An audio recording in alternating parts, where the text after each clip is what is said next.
আমার জীবন আমার মরণ আমার জিন্দগি, আমার জীবন আমার মরণ আমার জিন্দগি। ইয়া ইলাহি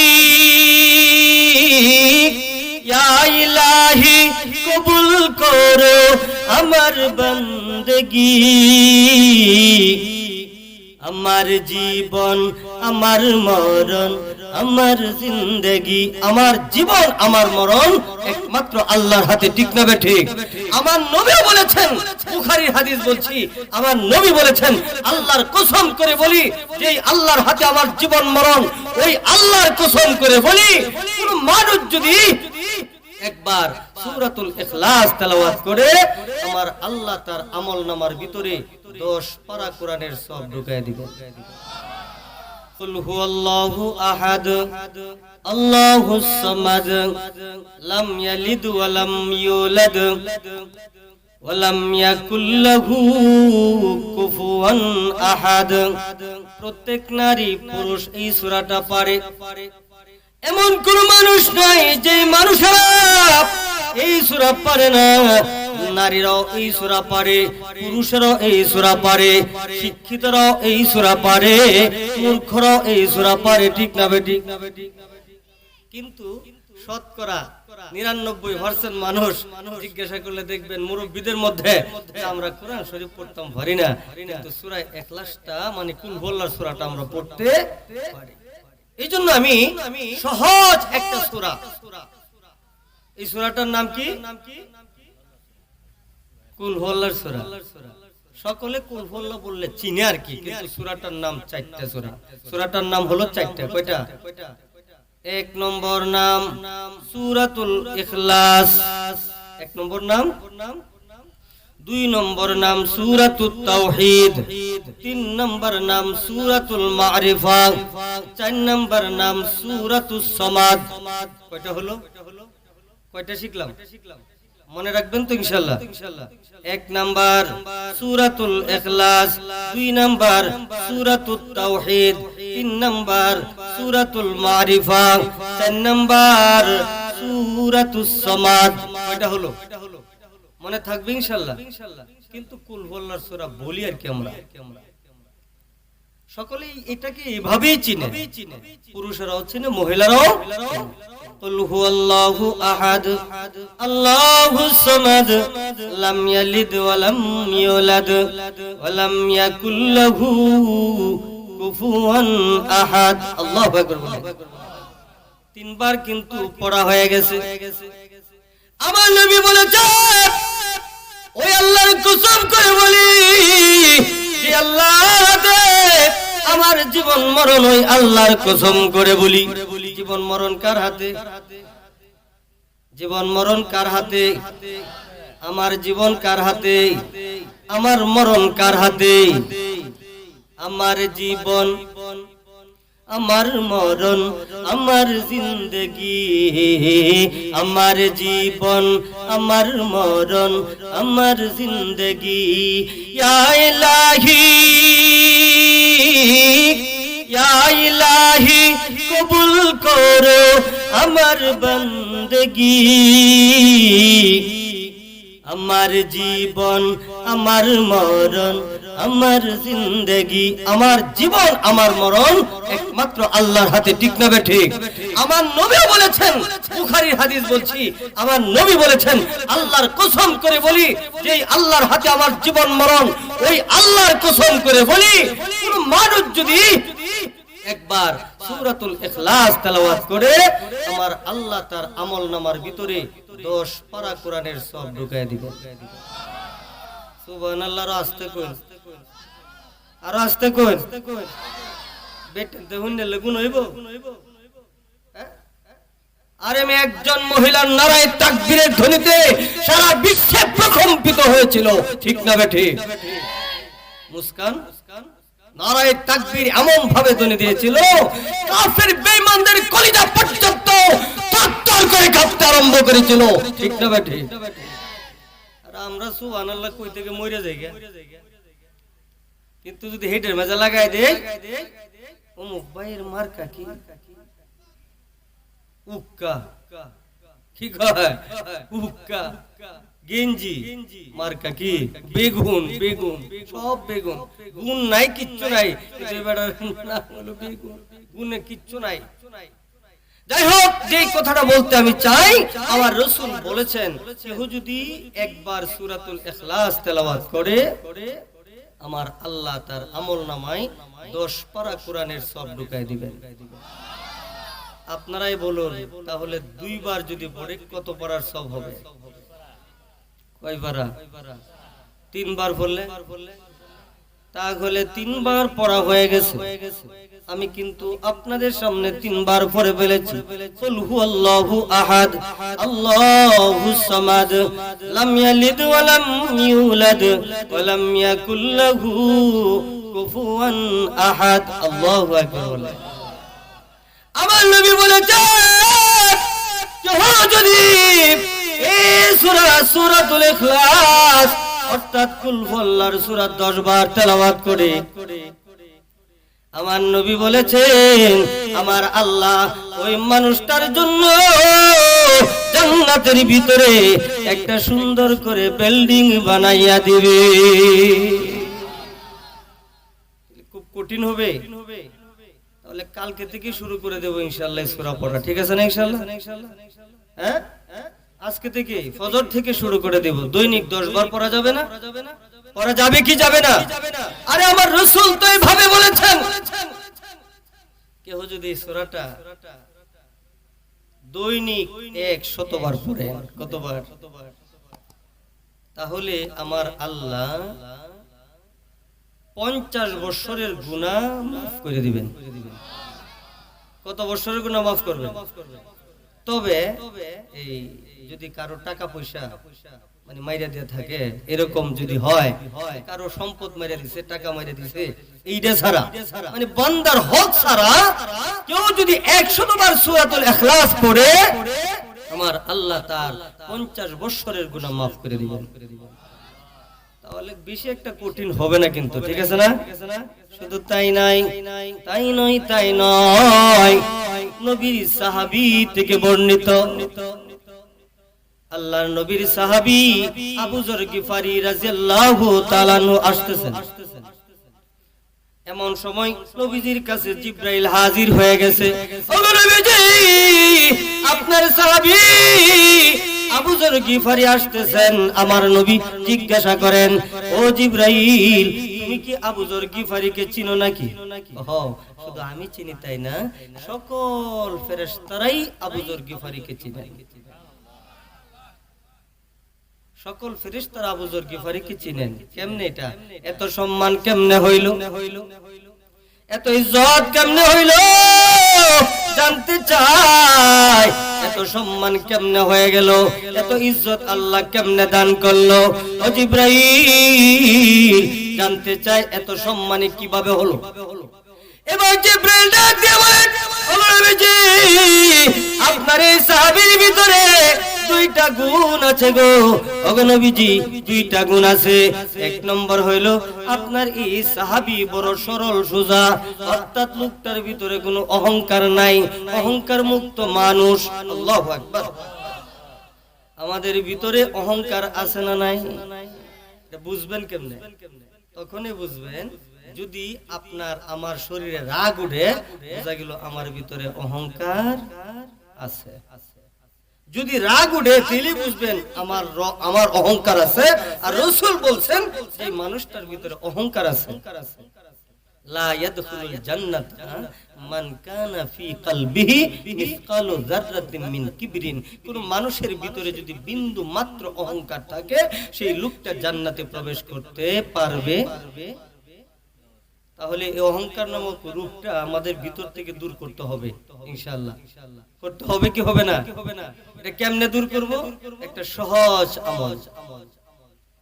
আমি পরিচিত অপরিচিত যারা আছে, চিনি আর না চিনি, সর্বপ্রথম বলে ফেলবো আসসালামু আলাইকুম ওয়া রাহমাতুল্লাহি ওয়া বারাকাতুহু। পারবো কি পারবো না? আমি চিনি না, কাউকে চিনি না, আমি শুধু জানি লোকটা মুসলমান, সর্বপ্রথম আমি বলবো আসসালামু আলাইকুম ওয়া রাহমাতুল্লাহি ওয়া বারাকাতুহু। পারবো কি পারবো না? রাসূল বলেন সাথে সাথে তার দিল থেকে অহংকার বের হয়ে যাবে, অন্তর থেকে অহংকার দূর হবে। এক নম্বর আমল হলো সালাম দিতে হবে। কি করতে হবে? সালাম দিলে তিনটা লাভ আছে। এক নম্বর লাভ হলো ভিতর থেকে অহংকার দূর হবে।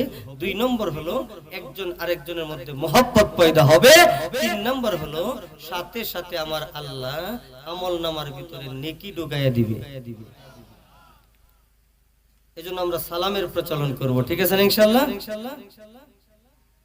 ও নবীজি, জিবরাইল বলেন ও নবীজি, তার ভিতরে দুইটা গুণ আছে। কয়টা গুণ? এক নম্বর হলো নবীজি গো, ওই লোকটা বড় সরল সোজা মানুষ। আমার নবী বলছে সোজা সরল সোজা মানুষ জান্নাতি, সরল সোজা মানুষ জান্নাতি হবে। বেশি মানুষ আমাদের দেশে আছে না নাই?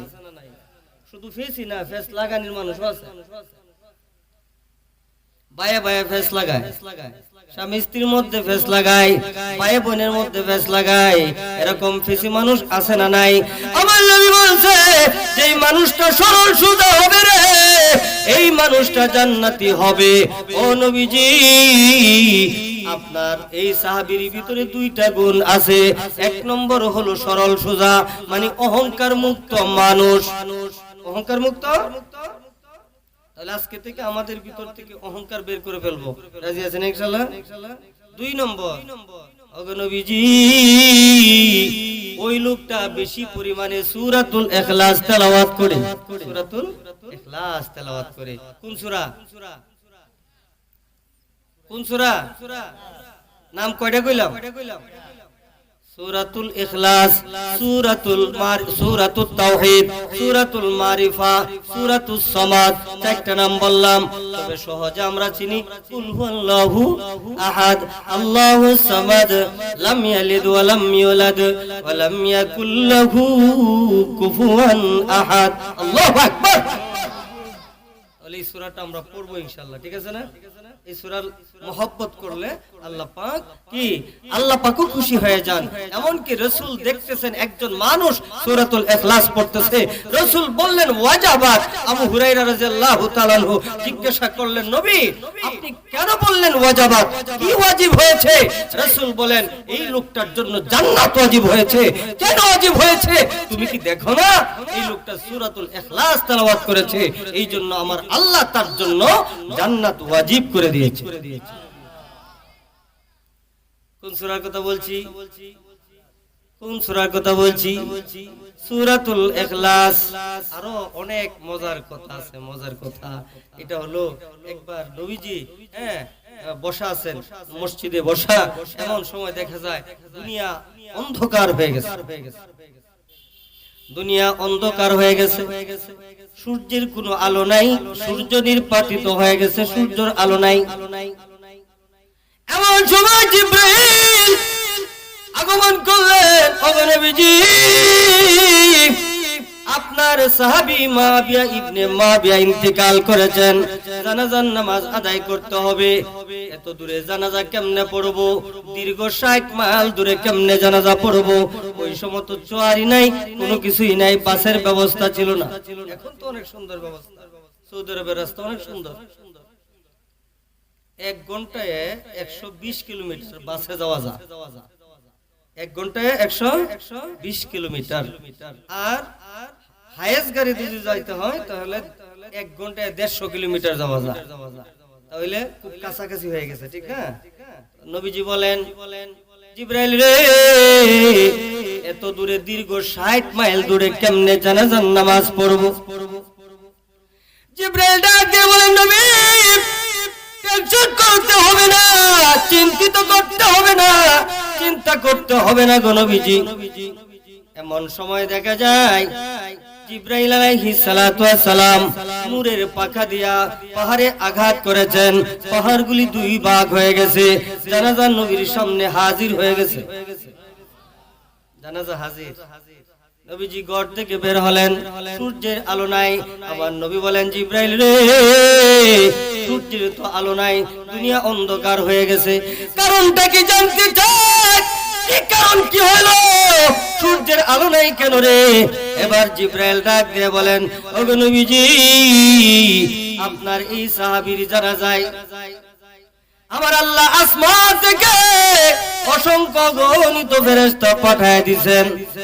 তাফসীরের কিতাবের ভিতরে লিখেছেন ৭০,০০০ ফেরেশতা ওই জানাজার মধ্যে আমার আল্লাহ পাঠায় দিয়েছেন। আল্লাহু আকবার।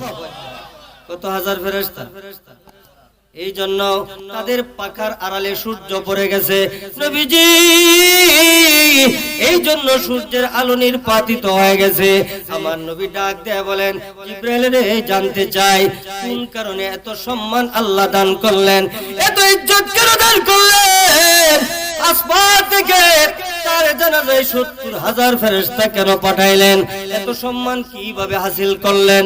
এত সম্মান কিভাবে অর্জন করলেন? এবার জিব্রাইল ডাক দেয়া বলে, ওগো নবীজি, আপনার এই সাহাবী দুনিয়ার জিন্দেগিতে বেশি পরিমাণে সূরাতুল ইখলাস তেলাওয়াত করত। সুবহানাল্লাহ বলেন। ওগো নবীজি,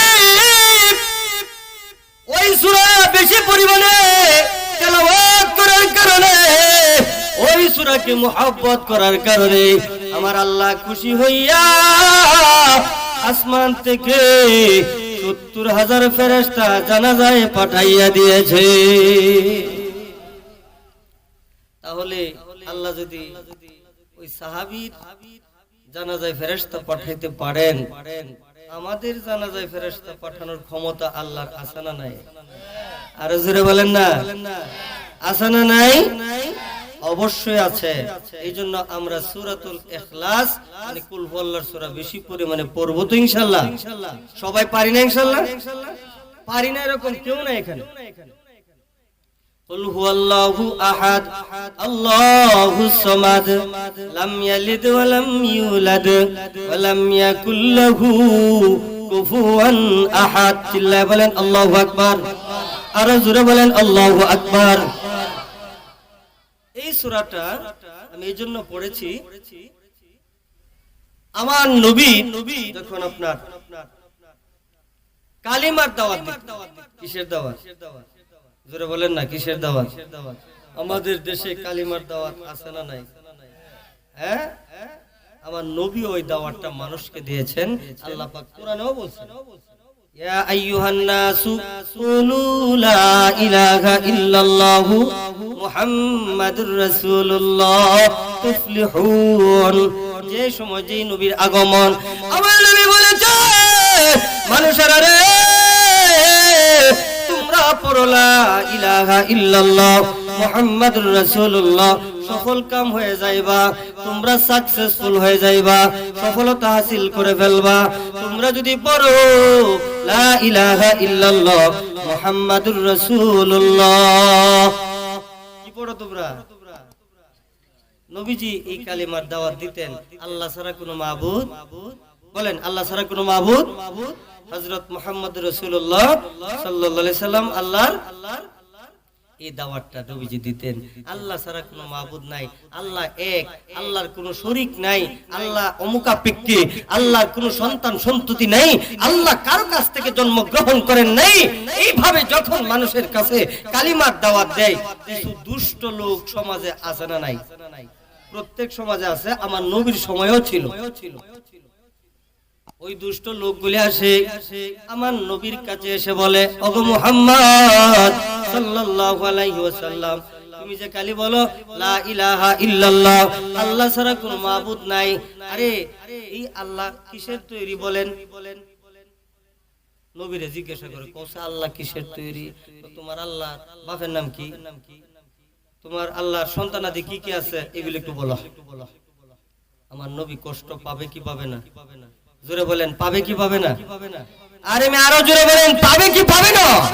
আমার নবী বলেন, হায়রে আমি মানুষগুলিকে দ্বীনের পথে ডাকি, আমি মানুষগুলিকে কল্যাণের পথে ডাকি, আমি মানুষগুলিকে ইসলামের পথে ডাকি, আমি মানুষকে সফলতার দিকে ডাকি, আমি আখিরাতের দিকে ডাকি, আর এই মানুষগুলি আমাকে ঠাট্টা মশকরা করে, আমাকে তিরস্কার করে, আমার আল্লাহকে নিয়ে পর্যন্ত তিরস্কার করে। হায়রে আমার নবী কষ্ট পাচ্ছেন। এমন সময় আমার আল্লাহ আসমান থেকে সূরাতুল ইখলাস নাযিল করে সান্ত্বনা দিয়েছেন, তাদের জবাব দিয়েছেন। আমার আল্লাহ একক, চিল্লায়ে বলেন আল্লাহু আকবার। আমার আল্লাহ কুল হুয়াল্লাহু আহাদ। ওগো নবীজি আপনি বলে দিন আল্লাহ আল্লাহুস সামাদ, আল্লাহ হলেন অমুখাপেক্ষী, আল্লাহ কারো মুখাপেক্ষী নন। মানুষ সকল মাখলুক হলো আল্লাহর মুখাপেক্ষী, আল্লাহ কারো মুখাপেক্ষী নন, ঠিক না বেটি? লাম ইয়ালিদ ওয়া লাম ইউলাদ, তিনি কারো কাছ থেকে জন্মগ্রহণ করেন নাই, কাউকে জন্ম দেন নাই। ওয়ালাম ইয়াকুল লাহু কুফুয়ান আহাদ, আর সমকক্ষ কেউ। এভাবে আমার নবীজি যখন দাওয়াত দেন, দুষ্ট লোকেরা আমার নবীর পিছে লেগে গেছে, দুষ্ট লোকেরা আমার নবীর বিরুদ্ধাচরণ আরম্ভ করে দিয়েছে, এমন কি পর্যন্ত আমার নবীকে হত্যা করার ষড়যন্ত্র করেছে, ঠিক না বেটি? অথচ আমার নবীকে হত্যা করতে পারবে? যে নবীর খাতিরে কুল কায়নাত সৃষ্টি করলেন মহান আল্লাহ, যেই নবীকে সৃষ্টি না করলে আমার আল্লাহ কোনো কিছু সৃষ্টি করতেন না, যেই নবীকে পর্যন্ত সকল যেই নবীকে সকল মাখলুকাত পর্যন্ত চিনে, যেই নবীকে সকল নবীদের নবী বানায় আমার আল্লাহ পাঠাইছেন, আর সেই নবীকে হত্যা করার ষড়যন্ত্র করে, বলেন তো সেই নবীকে হেফাজত করবেন কে? আল্লাহ আমার নবীকে পাহারা দেন, বাগে পাহারা দেন, আমার নবীকে হিংস্র প্রাণীরা পর্যন্ত পাহারা দেন, এমনকি পর্যন্ত আমার নবীর পিছনে পিছনে ফেরেশতারা পর্যন্ত পাহারা দেন। সুবহানাল্লাহ বলেন। এইজন্য আপনার ইসলামটা কি? আমার নবী সর্বপ্রথম কিন্তু আমার নবী কালিমার দাওয়াত দিতেন, ঠিক না বেটি? এরপর আবু বকর, উমর, উসমান, আলী এভাবে আসলেন। আস্তে আস্তে শেষ পর্যন্ত দেখা যায় আমাদের পর্যন্ত এই নবীর কালিমার দাওয়াত আসছে। আসছে কি আসছে না? এমনিতে আসছে নাকি মেহনত করে আসছে? অনেক সাধনা, মুজাহাদা, কষ্টের পরে, নবীর পরে সাহাবায়ে কেরাম, শুহাদায়ে কেরাম, আইম্মায়ে মুস্তাহিদিন কেরাম এবং উলামায়ে কেরাম, বুজুর্গানে দ্বীন পর্যন্ত এটার পিছনে মেহনত করতে করতে আমাদের পর্যন্ত দ্বীনে ইসলাম কালিমা আয়েশা পড়ছে, ঠিক না বেটি? কোরআন শিক্ষা দেওয়ার দরকার আছে না নাই? আছে না নাই? এই কিন্ডারগার্টেনে আপনারা যা অঙ্ক, ইংরেজি, বাংলা সব পড়াইতেছেন, পাশাপাশি আরবিটাও যদি ভালো করে চালান তাহলে পড়াটা কি আরো সুন্দর হয় না ইনশাআল্লাহ? কোরআনের সহি শুদ্ধ পড়ানোর জন্য একজন প্রশিক্ষণ প্রাপ্ত, নুরানি প্রশিক্ষণ প্রাপ্ত একজন শিক্ষক নিয়োগ দিবেন, যেন আপনার সন্তানটাকে সহি শুদ্ধ করে কোরআন শিক্ষা দিতে পারে। রাজি তো ইনশাআল্লাহ? তাহলে কোরআনের ছোট্ট একটা সূরা সম্পর্কে আমি আলোচনা করলাম। শুধু তাই না, রাসূলের একটা হাদিস আমি বলি। কেহ যদি আপনার 5 ওয়াক্ত ফরজ নামাজের পড়ে, কত ওয়াক্ত? 5 ওয়াক্ত ফরজ নামাজের পড়ে আয়াতুল কুরসি তেলাওয়াত করে, আয়াতুল কুরসি তেলাওয়াত করে, অনেক বড়, এটা কমপক্ষে 1 বছরে শেখা যাবে ইনশাআল্লাহ, ঠিক না? না, গ্রামের মানুষ যারা আছে, সরল সোজা মানুষ যারা, কমপক্ষে 1 বছর না হলে 6 মাসে তো পারবে। রাসূল বলেন, মা বোনরা শুনে রাখেন, রাসূল বলেন কেউ যদি 5 ওয়াক্ত নামাজ আদায় করার পরে আয়াতুল কুরসি তেলাওয়াত করে মরতে দেরি হবে, আল্লাহ তারে জান্নাতে ঢুকাইতে দেরি করবেন না। তাহলে আয়াতুল কুরসি আমরা মুখস্থ করব। আরেকটা হলো, কেউ যদি আপনার ফজরের নামাজের পড়ে, কোন সময়? ফজরের নামাজের পড়ে আর মাগরিবের নামাজের পড়ে, দুইবার সূরা হাশরের শেষ 3 আয়াত তেলাওয়াত করে, ওই লোকটার গুনাহ মাফের জন্য দিন রাত 70,000 ফেরেশতা দিন রাত তার গুনাহ মাফের জন্য দোয়া করতে থাকে। কত হাজার ফেরেশতা? আমরা ফজরের পরে পড়ি না, ইমাম সাহেব পড়ে আমরা শুনি, আমরা পড়ি ইমাম সাহেব শুনে, এরকম পড়ি না? তাহলে আমরা কোরআনের কিছু তেলাওয়াত আছে, সেই তেলাওয়াতগুলো আমরা করব। হাদিসের মধ্যে আসছে কেউ যদি সূরা ইয়াসিন তেলাওয়াত করে তাহলে 10 খতম কোরআনের সওয়াব পাওয়া যায়। ফজরের পরে আমরা যদি না পারি তাহলে মনে করেন এই ইমাম সাহেব হুজুর পড়তেছে, আপনারা শুনতেছেন, এই আমলটা আপনার আপনি আগে যেখানে ছিলেন 5 রুকু এখানে আছে না, ফজরের পরে সূরা ইয়াসিনের তেলাওয়াত, এশার নামাজের পরে সূরা মুলুকের তেলাওয়াত হইতেছে, এখানেও মনে হয় আর শুনবেন ইনশাআল্লাহ, অনেক ফায়দা হবে। যাই হোক, কোরআনের তেলাওয়াত শুনলে লাভ আছে না নাই? অবশ্যই আছে, অবশ্যই আছে। এই যে আমি আপনি এই টুকিটাকি কথাগুলি বললাম, এর মধ্যে আমল কি শিখলাম? আমরা কমপক্ষে সূরাতুল ইখলাস তেলাওয়াত করব, আয়াতুল কুরসি তেলাওয়াত করব 5 ওয়াক্ত নামাজের পরে, ফজর মাগরিবের পরে সূরা হাশরের শেষ 3 আয়াত তেলাওয়াত করব। রাজি আছেন ইনশাআল্লাহ? এই সূরা ইখলাস এটা মক্কাতুল মুকাররমাতে নাজিল হইছে। কই নাজিল হইছে? আমার নবীর উপরে নাজিল হয়েছে 4টা আয়াত। কয়টা আয়াত? 15টা বাক্য আছে এবং 47টি অক্ষর আছে। কয়টি অক্ষর? আমার নবী বলেছে যে ও যদি কোরআনুল কারীমে এক অক্ষর তেলাওয়াত করে রে, আবার আল্লাহ তার আমলনামার ভিতরে 10টা নেকি ঢুকাইয়া দিবে। মান কারা হারফাম মিন কিতাবিল্লাহি তাআলা ফালাহু হাসানাত ওয়াল হাসানাতু বিআশরি আমসালিহা। রাসূল বলেন কেউ যদি কোরআনের একটা অক্ষর পড়ে, আমার আল্লাহ তার আমলনামার ভিতরে একটা নেকি লিখিয়ে দিবেন। কিন্তু দেখা যাবে রে এই নেকিটা অন্য নেকি 10টার সমপরিমাণ হবে। তাহলে সূরাতুল ইখলাসের ভিতরে আপনার 47টা হরফ আছে। কয়টা হরফ? 47টা হরফ যদি হয়, এক অক্ষরে যদি 10 নেকি হয়ে যায় তাহলে 470 নেকি। কত নেকি?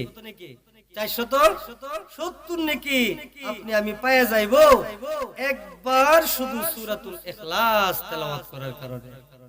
470 নেকি। এটা কি বাজারে বিক্রি হয়? 5টার বাজারে বিক্রি হয়? একটা নেকির দাম আছে না নাই? আরো জোরে বলেন না, আছে না নাই? একটা নেকির জন্য তাফসীরের কিতাবের ভিতরে আসছে, একটা নেকির জন্য আল্লাহ ঘোষণা করবেন ইনতালিকু বিআবদি ইলান নার, এ আমার ফেরেশতারা একটা নেকির শর্ট অভাব আছে, এই লোকটারে জাহান্নামে ঢুকায় দাও। নাউজুবিল্লাহ বলেন।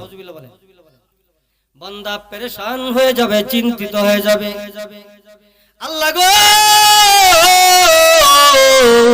ওগো রব্বুল আলামিন, একটা নেকির অভাবের কারণে জাহান্নামী, ও আল্লাহ একটা নেকির অভাবের কারণে সিদ্ধান্ত দিয়েছো জাহান্নামী হয়ে গেছি।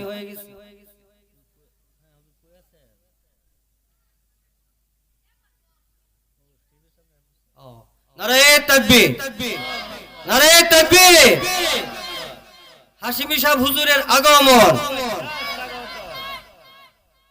এলা গরম করে লাগবে, এই জন্য দেখবেন না আয় বসে স্টেজের সামনে আয় বসে তো হাশিমি সাহেব হুজুরের আগমন। নারে তাকবীর। হুজুরে নিয়ে আল্লাহ একটা নেকির অভাবের কারণে সিদ্ধান্ত জাহান্নামী। ভাই কয়টা নেকির অভাব? আল্লাহ অনুমতি দাও হাসরের ময়দান থেকে একটা নেকি কালেকশন করে নিয়ে আসি। আল্লাহ বলবেন বান্দারে, এমন কঠিন মুসিবতের সময়ে কেউ তো কাউকে নেকি দিয়ে সহযোগিতা করবে না, তাহলে তুমি কারো কাছ থেকে নেকি পাইবা না।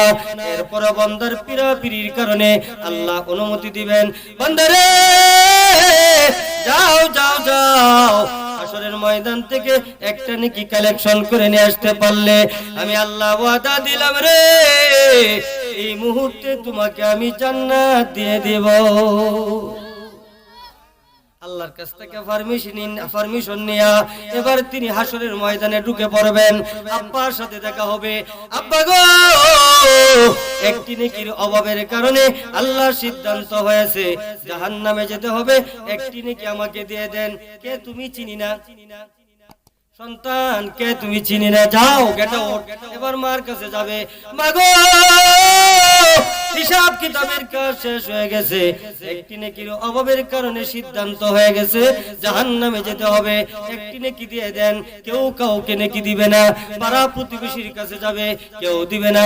এমনকি ভাই বেরাদরের কাছে যাবে, কেউ দিবে না।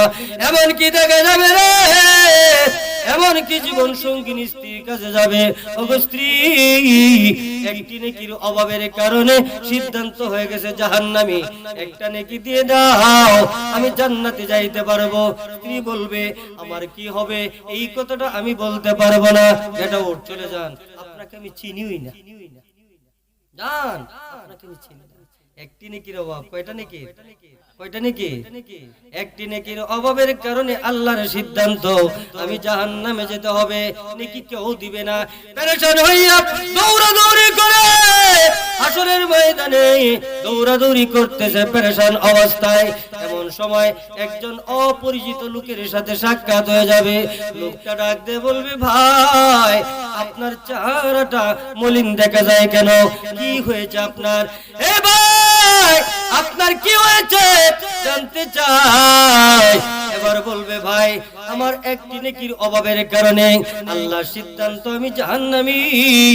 ও ভাই আমি আমার আত্মীয় স্বজন সকলের কাছে গেলাম, পাড়া প্রতিবেশী সকলের কাছে গেলাম, মা বাবার কাছে গেলাম, ভাই বেরাদরের কাছে গেলাম, জীবন সঙ্গিনী স্ত্রীর কাছে গেলাম, কেউ আমাকে একটা নেকি দিয়া সহযোগিতা করলো না। তাই নাকি? আমার হিসাব কিতাব শেষ হয়ে গেছে, আমার আমলনামায় একটা নেকি আছে। আল্লাহু আকবার বলেন। যাই হোক একটা নেকি আমার আমলনামায় আছে, এই মুহূর্তে একটা নেকি আপনাকে আল্লাহর রাস্তায় দান করে দিলাম। এবার দেখা যায় তার পুরোপুরি নেকি হয়ে গেছে, অপরিচিত লোকের কারণে তার একটা পূর্ণ নেকি পেয়ে গেছে। আল্লাহ রাব্বুল আলামিন ডাক দিয়ে বলেন ফেরেশতারা রে, ওই দুই লোককে তুমি জান্নাতে ঢুকায় দাও। ইনতালিকু বিআবদাইন ইলাল জান্নাহ। ও ফেরেশতারা আমার ওই দুই বান্দাকে জান্নাতের ভিতরে ঢুকাইয়া দাও। ফেরেশতারা বলবে আল্লাহ এক বান্দার তো কোনো নেকিই নাই, আরেক বান্দার আছে। আরে তোমরা কি দেখো না এক বান্দার পুরোপুরি নেকি হওয়ার পিছনে কারণটা কি? এই দয়া মায়াটা মা বাবা আত্মীয় স্বজন পাড়া প্রতিবেশী কেউ করলো না, অপরিচিত একটা লোক একটা নেকি আল্লাহর রাস্তায় দান করে দিয়েছে। তার ভিতরে দয়া মায়া আছে না নাই? এই গুণটা হলো আমি আল্লাহর দয়া মায়া, গুণটা হলো আমি আল্লাহর। এই দয়া মায়া গুণকে আমি আল্লাহ উসিলা কইরা এই বান্দার জিন্দেগীর ভুল ত্রুটি মাফ করে দিছি, আর এই লোকটারে পুরোপুরি নেকির কারণে জান্নাত দিয়ে দিয়েছি। এই জন্য আমি আল্লাহ এই দুই বান্দাকে জান্নাতে ঢুকাই দিলাম। সুবহানাল্লাহ।